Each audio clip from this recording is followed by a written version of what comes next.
Miércoles suena Eric Clapton y se encuentra en el estudio Miguel Ángel Pérez Lucas. Hola, ¿Qué tal, Vega? Miguel Ángel? Muy bien, buenas noches. ¿Qué tal? Pues esto significa que comienza Habrá que investigarlo y 26 de marzo se conmemora el Día Mundial del Clima y las condiciones meteorológicas han sido noticia principalmente estos días, especialmente en Castilla-La Mancha.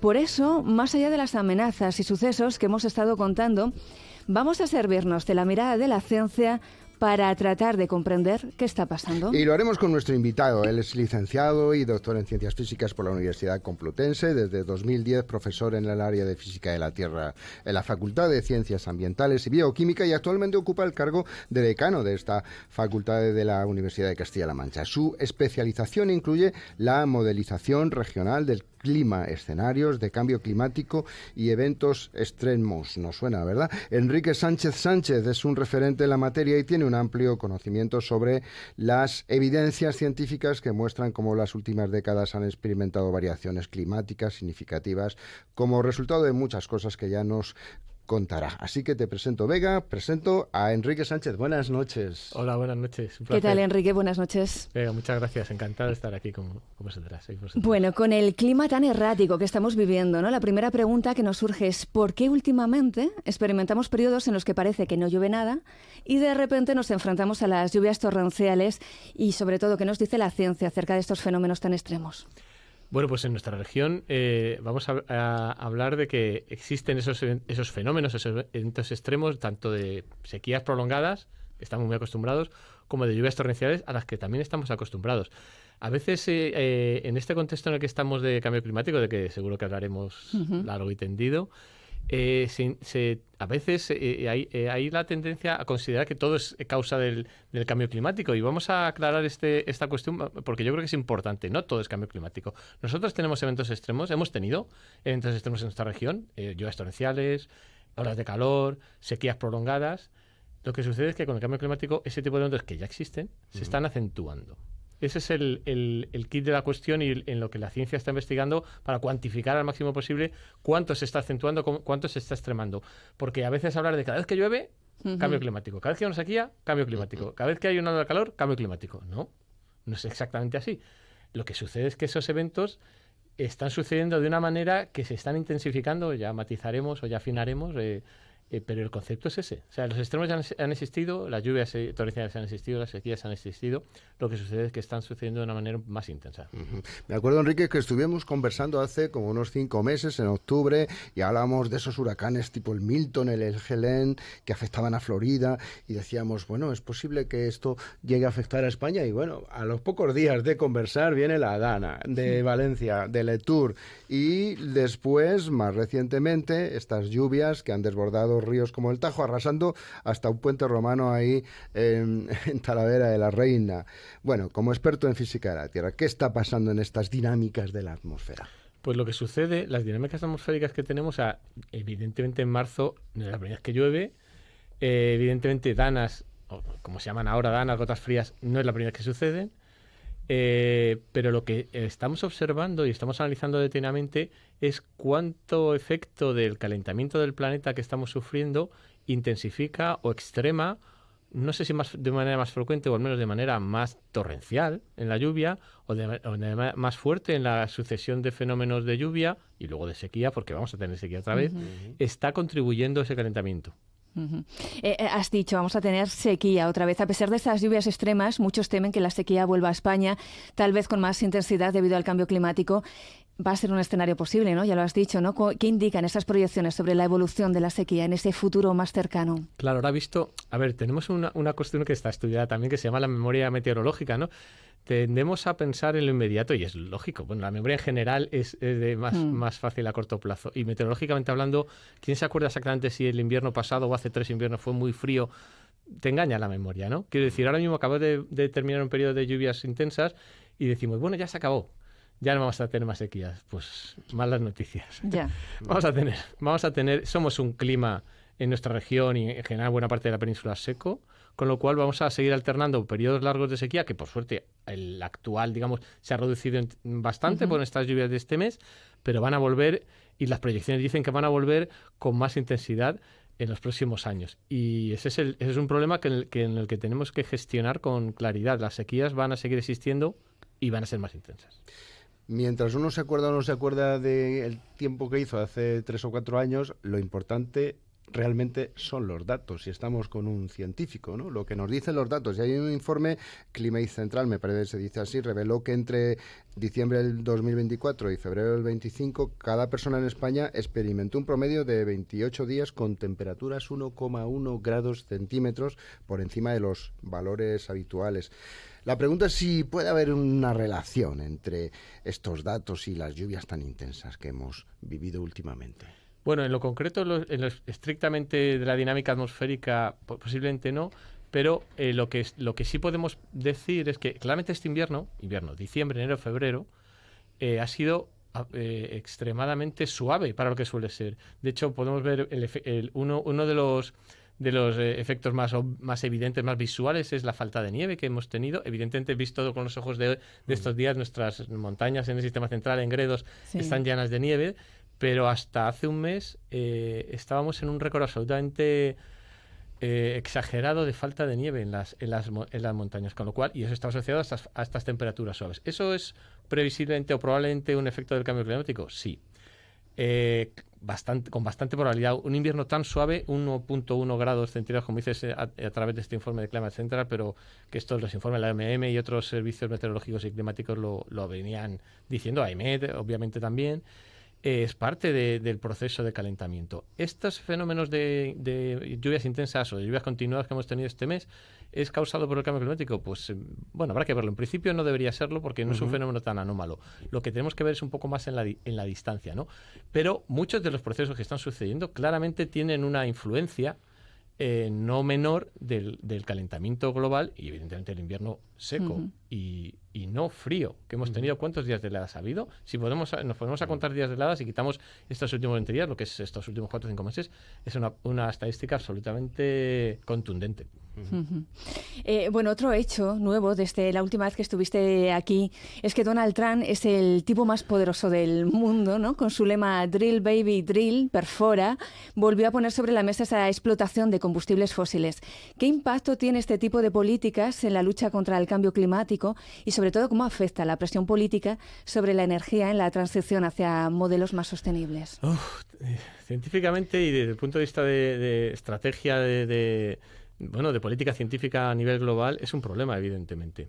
Yo no sé hasta qué punto ya Trump es un personaje, o sea, es el presidente del país, o si no el más poderoso, ahora dudo si China o Estados Unidos, según qué parámetro uses, es el más poderoso, pero lo es sin duda.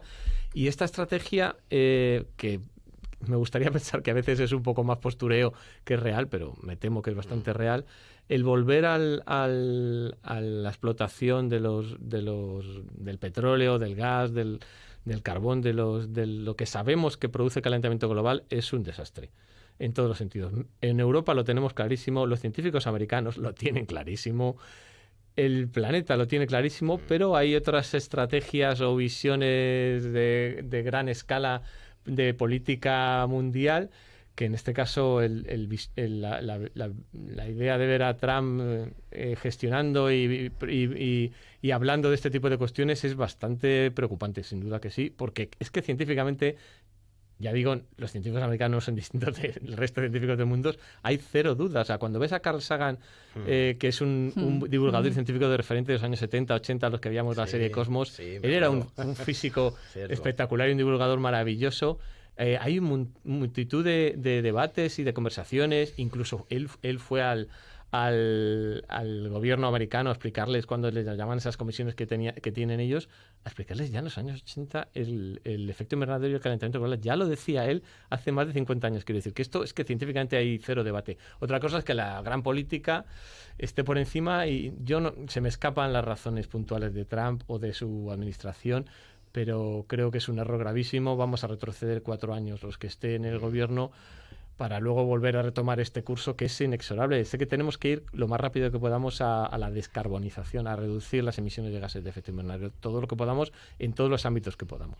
Pues hablando de descarbonización, lo que precisamente resulta paradójico es que el tipo más poderoso del mundo se rodea como uno de los piedras angulares del tipo más rico del mundo, que es Elon Musk, que tiene una empresa de coches eléctricos, ¿no? Estos Tesla, y que además tiene una feroz competencia con los coches chinos como BDI, que están desarrollando tecnologías de estas pues más eficaces como los chips de carburo de silicio para cargar más rápido. Pero yo no sé ¿cuál es tu opinión acerca de si esta revolución tecnológica de coches eléctricos y demás energías que no sean de efecto invernadero está llegando ya tarde o todavía hay esperanza?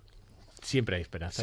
Yo tengo una visión siempre optimista del mundo, también realista. Ser optimista no es darse cuenta de los problemas que hay y de los retos enormes a los que nos enfrentamos en el cambio climático. Pero en este caso concreto es que se me escapa, yo no soy experto en política internacional, pero hay que pensar que Trump tiene que tener, yo creo que varios planes a la vez. ¿Por qué está tan insistente con el tema de las tierras raras, por ejemplo? En Ucrania, en Groenlandia, en tantos sitios. ¿Para qué sirven las tierras raras? ¿Cuál es el interés de las tierras raras? En buena medida están relacionadas con procesos industriales y tecnológicos que tienen que ver con la transición energética. Con lo cual, está jugando a varias bandas. Yo no sé si también la parte de, evidentemente, hablar de empezar a sacar más petróleo y da igual que volvamos a la combustión, es una parte para contentar a un cierto sector estratégico, económico en su país, pero a la vez está haciendo otras cosas, con lo cual entendedme lo que quiero decir. O sea, el no de ser contundente y claro en contra de las emisiones de gases de efecto invernadero es un error gravísimo, pero a veces está jugando a varias bandas y yo no sabría decir. Y desde luego esa aparente paradoja con Elon Musk y sus coches eléctricos y esa lucha que hay ahora sobre la electrificación del transporte entre Estados Unidos o Tesla, Elon Musk y los coches chinos, que tenemos ese juego ahí tan complejo. Se me escapan muchos matices de ello y lo sabremos más pronto que tarde. Evidentemente la electrificación, el cambio de modelo de mix energético en un sentido amplio, no solo en el transporte, sino en general en la vida, es irreversible. Cuanto más rápido lo hagamos, mejor. En España, en Europa estamos en ello.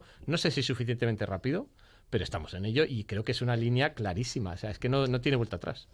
Son las 9 de la noche y 44 minutos. Seguimos en directo en Radio Castilla-La Mancha, celebrando este Día Mundial del Clima, 26 de marzo, conversando con Enrique Sánchez, profesor del área de Física de la Tierra de la Facultad de Ciencias Ambientales de la UCLM. Y oyéndote hablar, ¿cuáles serían las tecnologías más prometedoras que podrían ayudarnos a reducir esas emisiones de carbono y capturar CO2 de la atmósfera? Bueno, pues es que hay tantas y a tantos niveles, digo, espaciales y temporales. Hay tecnologías absolutamente novedosas y maravillosas, y algunas incluso que ni nos imaginamos, pero yo creo que a veces cuando intentas hablar a la gente en general, hay que explicarles que todos tenemos que contribuir en multitud de aspectos, desde la eficiencia energética más del día a día, que es coger menos el coche, subir las escaleras en vez del ascensor. No sé, hay 1000 cosas que uno puede utilizar, bombillas de bajo consumo, comprar fruta y productos de cercanía, que dices, ¿y eso qué tendrá que ver? Pues no, pues reduces el transporte de productos, aparte de que sean más cercanos y probablemente mejor conservados, reduces el transporte indirecto que supone traer productos de lejos. Hay tantas cosas en las que uno puede contribuir a mejorar, a reducir el consumo energético, y el que consumas hacerlo más eficiente. Pues si puedes en tu comunidad de vecinos poner placas o paneles fotovoltaicos, ponerlos. Fomentar o presionar en tu comunidad de vecinos, en tu ayuntamiento, en tu región, a que se usen transportes más sostenibles y más respetuosos con el medio ambiente. Entonces, eso no es un avance tecnológico súper novedoso, pero es que contribuye mucho. Evidentemente hay otros avances tecnológicos que están ahora y que van a venir, que nos van a cambiar, van a revolucionar, ya lo están haciendo en muchos aspectos de nuestra vida. Pero es que a veces los avances tecnológicos no tienen por qué ser tan espectaculares, y simplemente aprovechar los que ya tenemos.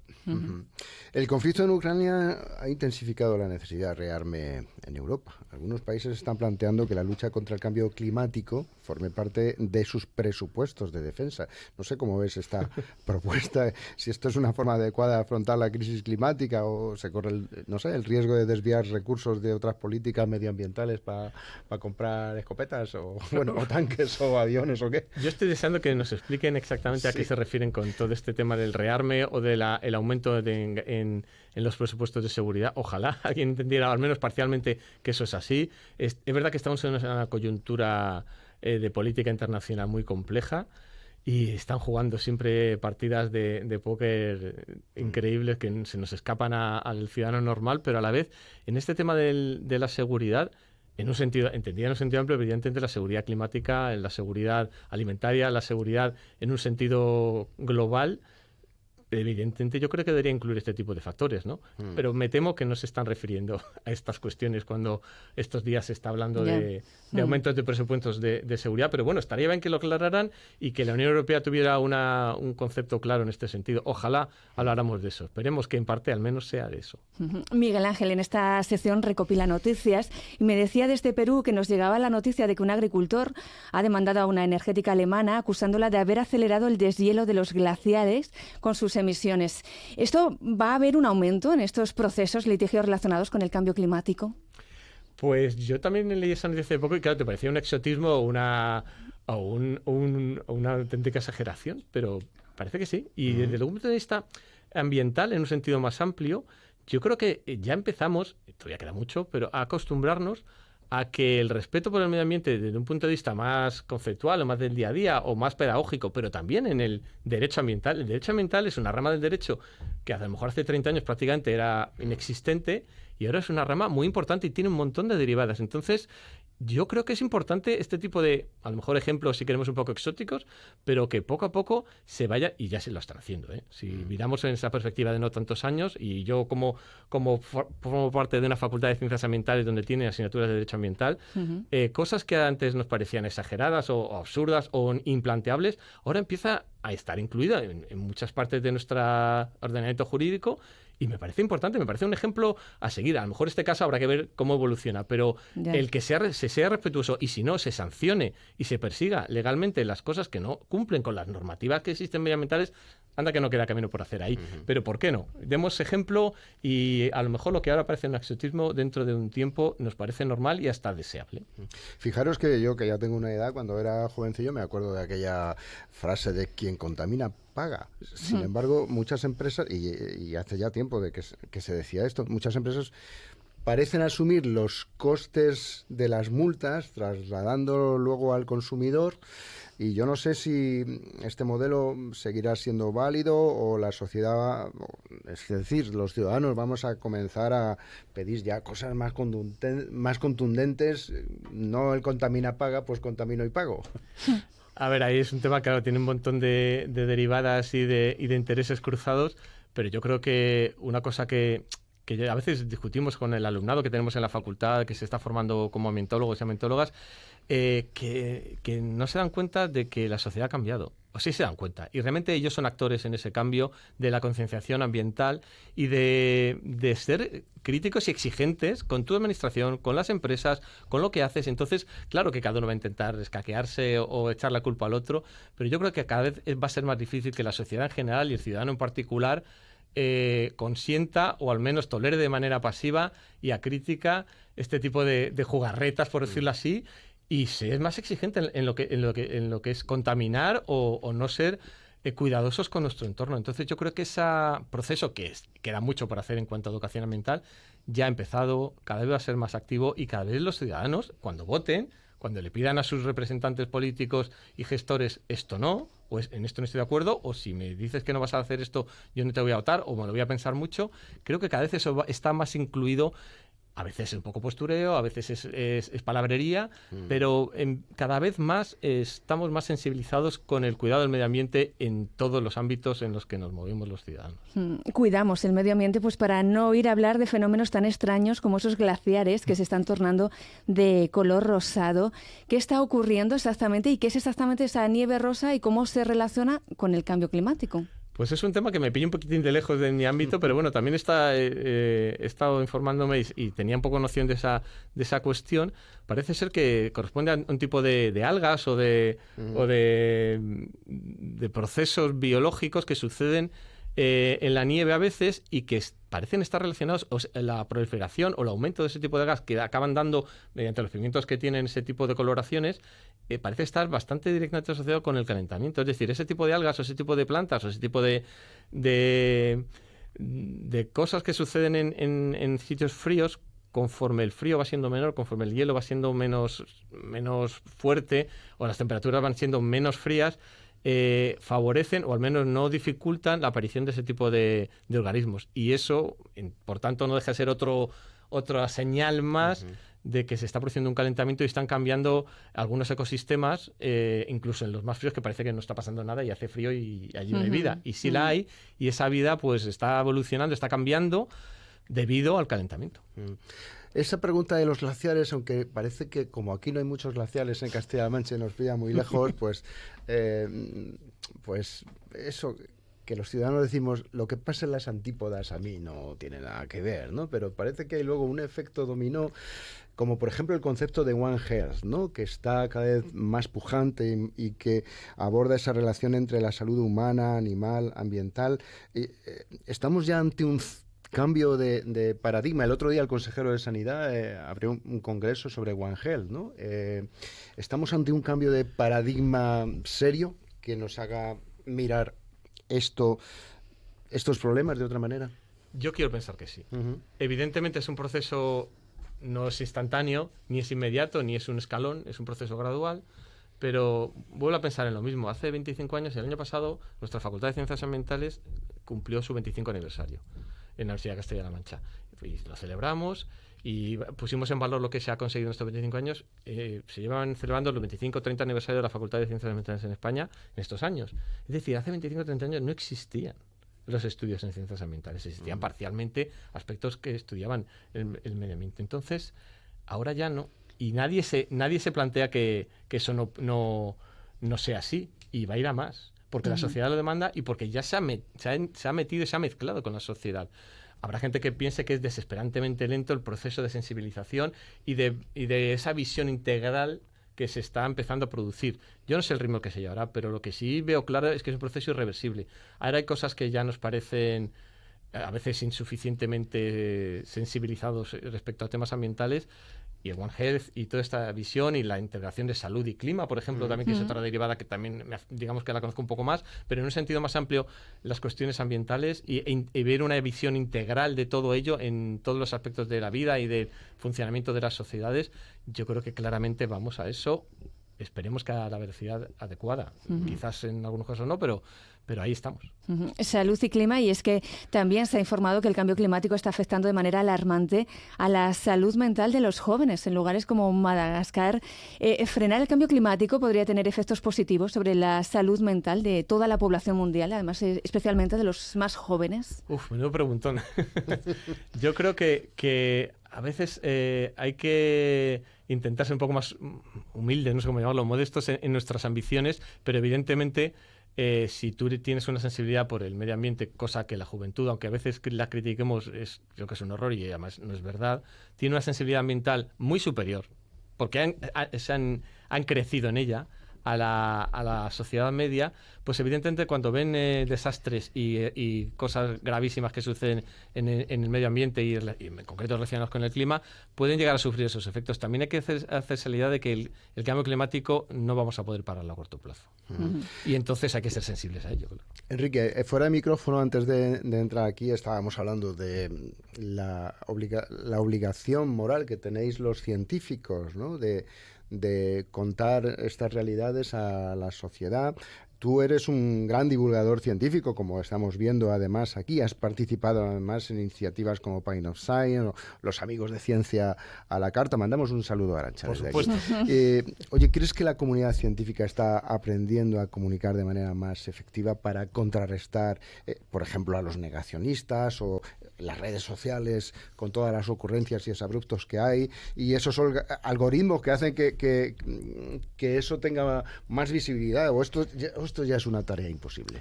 Pues yo creo que es una de nuestras tareas como, a ver, humildemente como científico, como profesor de universidad, como divulgador, que tenemos que fomentar y incrementar, y a ellos necesitamos a los medios de comunicación. O sea, esto es un tándem y estamos muy contentos. Yo en particular os agradezco siempre infinito que nos invitéis a estos ratos de divulgación y de charla, porque esto tiene dos patas y van juntas. Necesitamos medios de comunicación como vosotras, como vosotros, serios, rigurosos, que hablen con claridad y que se informen bien y que tengan fuentes veraces y solventes, porque es lo que demanda la gente. Y nosotros, desde nuestra parte, digamos, como parte de la sociedad también, porque al final todos nos movemos juntos, los científicos, los divulgadores, los docentes universitarios o del CSIC a cualquier nivel, tenemos que estar siempre disponibles para que cuando nos pidáis que expliquemos alguna temática en la que trabajemos, lo expliquemos, porque es que si no tenemos un problema gravísimo, damos pie a otro tipo de informaciones no contrastadas, cuando no directamente erróneas o interesadas y falsas, y por eso creo que es muy importante este tipo de pildoritas o de momentos de información, y os agradecemos infinito a los medios serios como sois vosotros y vosotras que nos llaméis, y nosotros acudimos encantados para poder aportar nuestra parte en este concepto.